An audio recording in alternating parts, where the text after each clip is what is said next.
हाँ जी, तो आगे सब तो चलिए शुरू करते हैं। Finally venom let there be carnage का ट्रेलर रिलीज हो गया है और इस मूवी की कहानी ठीक वेनम फर्स्ट के खत्म होने के 1 से 1.5 साल बाद से शुरू होती है और इस मूवी की कहानी भी सेम शहर सैन फ्रांसिस्को की दिखाई जाती है, क्योंकि इस ट्रेलर के फर्स्ट कट के अंदर ही हमें सैन फ्रांसिस्को ब्रिज दिखाया जाता है और इस ब्रिज के बाद हम देखते हैं एडी का उथल पुथल घर, जहाँ पर एडी और वेनम एक साथ रहते हैं। और यहाँ पर हमें सबसे पहले एक रूल दिखाया जाता है, जो रूल है कि इंसानों को नहीं खाना, और ये रूल एडी ने वेनम के लिए लिखा है, क्योंकि एडी ने पिछले पार्ट के अंदर ही वेनम को ये चीज क्लियर कर दी थी कि वो सिर्फ बुरे लोगों को खा सकता है, लेकिन वेनम रेगुलरली भी बुरे लोगों को नहीं खा सकता, क्योंकि इस तरीके से फ्रीक्वेंटली लोग गायब होने लगेंगे तो शहर के अंदर अफरा तफरी मच जाएगी और वेनम के लिए दिक्कत हो सकती है। और इसी के सॉल्यूशन के तौर पर हमें एडी के अंदर दिखाए जाते हैं वो मुर्गे जो एडी के घर के अंदर हैं, यानी कि वेनम का अब रेगुलर फूड मीट के तौर पे मुर्गियां हैं और वेनम को मीट रेगुलरली इसलिए चाहिए क्योंकि अगर वेनम मीट नहीं खाएगा तो मजबूरन उसे एडी को खाना पड़ जाएगा। और यहाँ पर हम देख पाते हैं कि वेनम तो काफी ज्यादा एनर्जेटिक है, लेकिन एडी काफी ज्यादा कमजोर और एक तरीके से निराश और उदास दिखाया जाता है, जो वेनम के साथ बिल्कुल भी कंफर्टेबल नहीं है, क्योंकि यहाँ पर वेनम और एडी की थिंकिंग बिल्कुल ही अपोजिट है, उनके काम करने का तरीका, उनके रहने का तरीका।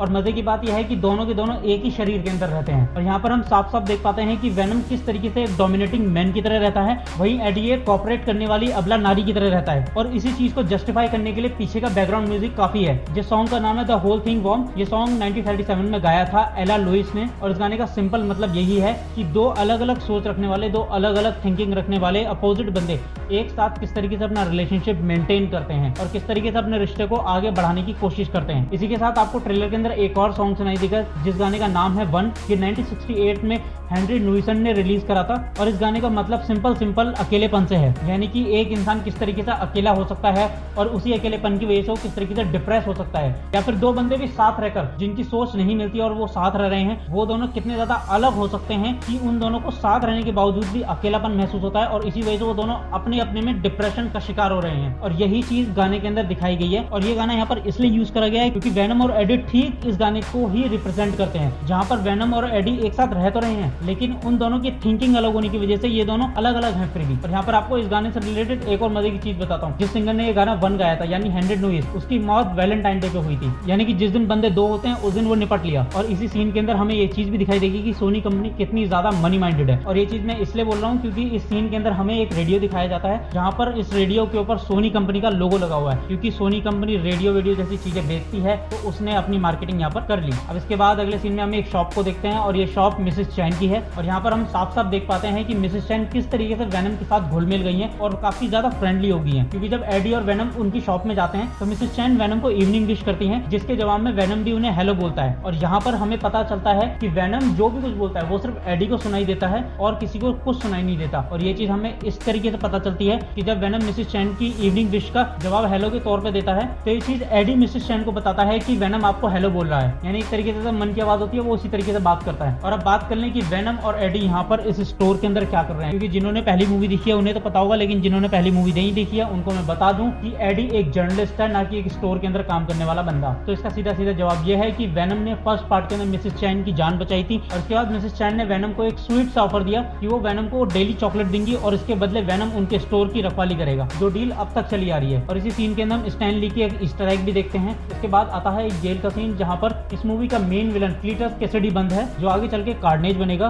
और कसम से इस मूवी के अंदर क्लीटस कैसिडी जितना भसूड़ी इंसान कोई भी नहीं है, मतलब इस बंदे का जन्म ही रिवन क्राफ्ट में हुआ है। और जिनको नहीं पता उनको मैं बता दूं, रिवन क्राफ्ट वो जगह है जहाँ पर सभी सुपरनेचुरल पावर वाले विलन्स को रखा जाता है, जो एकदम सनकी किस्म के दिमाग वाले लोग होते हैं उनको वहां पर रखा जाता है। और स्पाइडरमैन के ज्यादातर सारे के सारे विलन यहीं पर कैद हैं। और क्लीटस के साथ सिर्फ यही एक चीज नहीं है कि वो रिवन क्राफ्ट में पैदा हुआ है, यहाँ से तो उसकी लाइफ की शुरुआत होती है, क्योंकि रिवन क्राफ्ट के अंदर जब उसकी माँ उसे जन्म देती है तो उसकी माँ वहां मर जाती है। उसके बाद उसकी ग्रैंड मदर उसे पालती है और जब वो थोड़ा बड़ा होता है तो वो अपनी ग्रैंड मदर को ही निपटा देता है, यानी उसका पहला शिकार उसकी ग्रैंड मदर थी। अब उसकी ग्रैंड मदर के मरने के बाद वो अनाथ हो गया, उसके बाद उसे एक फैमिली ने अडॉप्ट कर लिया और इस भसोड़े इंसान ने उस फैमिली को भी निपटा दिया। और उसके बाद जब ये फिर से अनाथ हो गया तो इसे एक ऑर्फनेज में रख दिया। वहां पर ऑर्फनेज के अंदर ये एक लड़की को प्रपोज करता है, वो लड़की इसे मना कर देती है और इसी गम के अंदर एक सड़े हुए आशिक की तरह उस लड़की को भी मार देता है और उसी खुंदक के अंदर वो पूरे उस ऑर्फनेज को जलाकर उस ऑर्फनेज के अंदर रहने वाले सभी लोगों को मार देता है। और ये चीज यही खत्म नहीं होती, बड़े होने के बाद ये भाई साहब सीरियल किलर बन जाते हैं। इसके बाद हमें सीन के अंदर इस भसूड़ी का सेल दिखाया जाता है, जहाँ पर हम इसके सेल के अंदर सभी दीवारों पर अलग अलग ड्राइंग दे सकते हैं, अलग अलग चीजें लिखी हुई हैं। और इन ड्राइंग्स को देखकर हमें दो तीन चीजें साफ साफ समझ आती हैं। पहली चीज, ये बंदा नर्क को लेकर बहुत ज्यादा ऑब्सेस्ड है, इसे नर्क जाने का कुछ ज्यादा ही शौक है। और दूसरा, इसे मौत से कुछ ज्यादा ही प्यार है, क्योंकि इस बंदे ने बड़े बड़े लेटर्स में लिखा हुआ है स्वीट डेथ। और साथ ही तीसरी चीज जो हमें समझ आती है वो ये है कि ये बंदा रिलीजियसली काफी ज्यादा इन्फ्लुएंस है, मतलब ये नर्क स्वर्ग शैतान, भगवान, इन सब चीजों पे काफी ज्यादा मानता है और ये बंदा खुद को अपने आप को एज एंटीक्राइस्ट रिप्रेजेंट करता है। इस चीज की हिंट आपको इसी ट्रेलर के अंदर एक सीन के अंदर दिखाई जाएगी, जहां पर ये बंदा चर्च के अंदर एक हवा में लटका होता है और ये इस तरीके से लटका होता है जैसे मान लो क्लीटस खुद को एक दिव्य जीव के तौर पर दिखा रहा हो कि हाँ भाई, I am the supreme just like God. अब इसके बाद अगले सीन में हम देखते हैं कि वेनम किसी को खा रहा है और प्रोबेबिलिटी हो सकता है ये भी एक क्रिमिनल हो। अब इसके बाद अगली क्लिप में हम देखते हैं कि एडी क्लीटस पर रिसर्च कर रहा है और प्रोबेबिलिटी ये चर्च वाले सीन के बाद की क्लिप है, क्योंकि इस सीन के अंदर हम देख सकते हैं कि एडी के हाथ में एक पेपर है जिसके अंदर ठीक वैसे ही ड्राइंग बनी हुई है जैसे पिक्चर हमें चर्च के अंदर दिखाई गई थी, यानी कि एक चर्च है जिसका आगे क्लीटस यानी कि कार्नेज एक तरीके से गॉड लाइक बीन की तरह खड़ा हुआ है और साथ ही हमें यहाँ पर एडी के लैपटॉप पर डेली बुगल का एक लोगो दिखाई देता है और ये लोगो स्पाइडरमैन की शुरुआती मूवीज के अंदर दिखाया गया था, यानी कि प्रोबेबिलिटी हो सकता है कि ये स्पाइडरमैन की शुरुआती टाइमलाइन के टाइम दिखाया गया हो या फिर उससे पहले का भी हो सकता है ये टाइम, क्योंकि ये लोगो काफी पुराना है। और अगर डेली बुगल का लोगो दिखाया गया है तो हो सकता है कि जे जॉन को भी इस मूवी के अंदर दिखाया जाए। अब इसके बाद अगले सीन के अंदर एक पुलिस वाले को दिखाया जाता है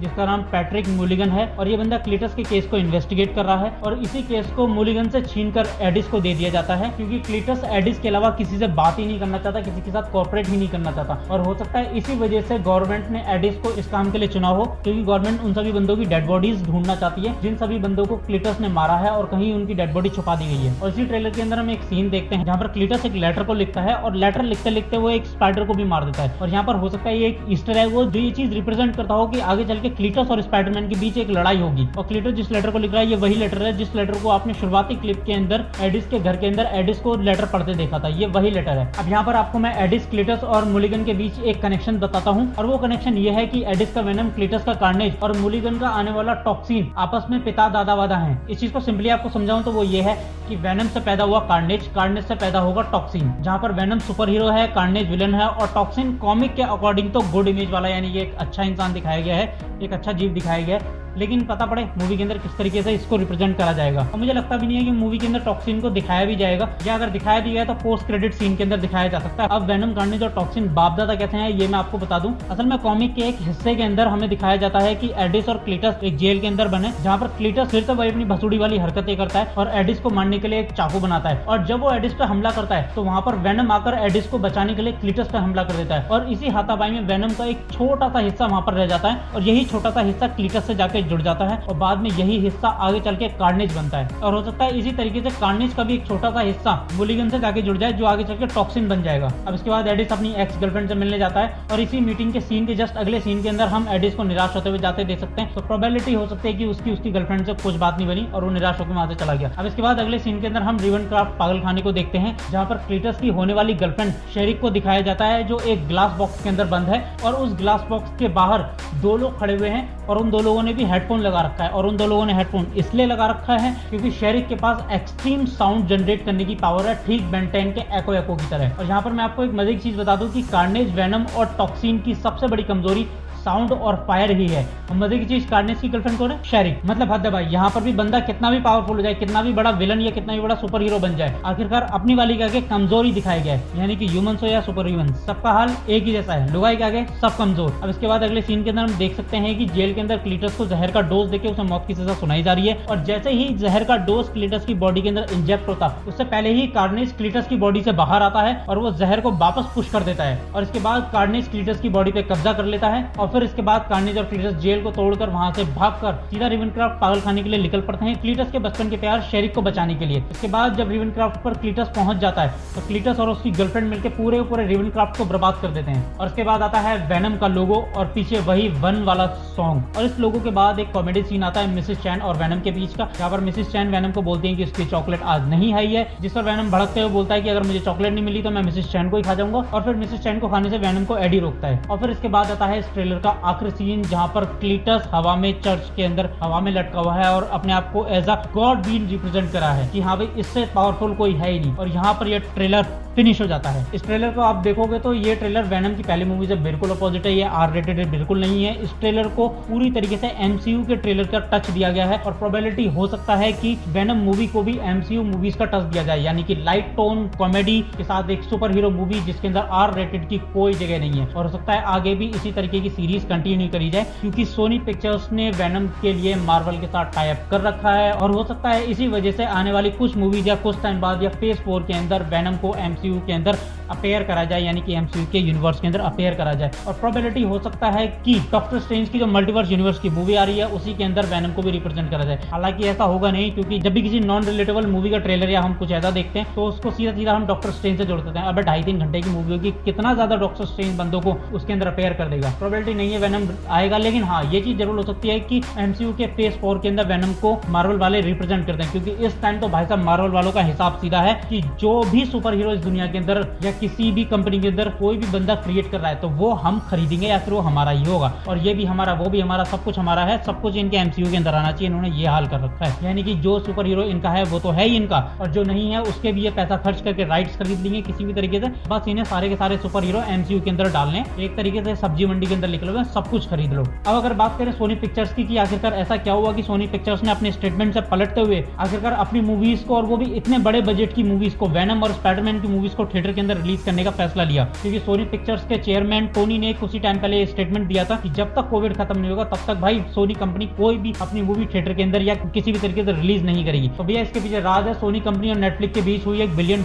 की डील का, जिस डील के अकॉर्डिंग सोनी कंपनी 2022 से लेकर आने वाले 5 सालों तक अपनी सभी मूवीज को एक्सक्लूसिव तौर पर नेटफ्लिक्स पर ही रिलीज करेगी। और उनकी सभी मूवीज सबसे पहले 8 महीने के लिए सिर्फ और सिर्फ नेटफ्लिक्स पर मिलेगी, और 8 महीने के बाद सोनी कंपनी अपनी उन मूवीज को किसी और ओटीटी प्लेटफॉर्म को दे पाएंगी या फिर कहीं और रिलीज कर पाएंगी। जैसे कि डिज्नी के साथ भी सोनी की डील हुई है कि स्पाइडरमैन की सभी मूवीज डिज्नी प्लस पे भी रिलीज होंगी। तो यहाँ पर सबसे पहले सभी मूवीज पहले नेटफ्लिक्स पर रिलीज होंगी, उसके बाद 8 महीने बाद स्पाइडरमैन की या कोई भी मूवी डिज्नी प्लस पर या किसी और ओटीटी प्लेटफॉर्म पर आएगी। तो ये था वेनम मूवी के ट्रेलर का पूरा ब्रेकडाउन और थोड़ा बहुत इधर उधर सोनी पिक्चर्स और मार्वल वालों की अपडेट। तो आपको ये वीडियो कैसे लगी कमेंट करके जरूर बताएं। वीडियो अच्छी लगी तो लाइक करें, शेयर वेयर कर दिया करो, और मेहरबानी करके चैनल को सब्सक्राइब कर लो। 10,000 सब्सक्राइबर पूरे हो जाएंगे, थैंक यू इसके लिए। और मैं मिलता हूँ आपको अगली वीडियो में, तब तक के लिए अपना ध्यान रखो, मजे लो और देखते रहो V explanation movie in Hindi. Bye bye.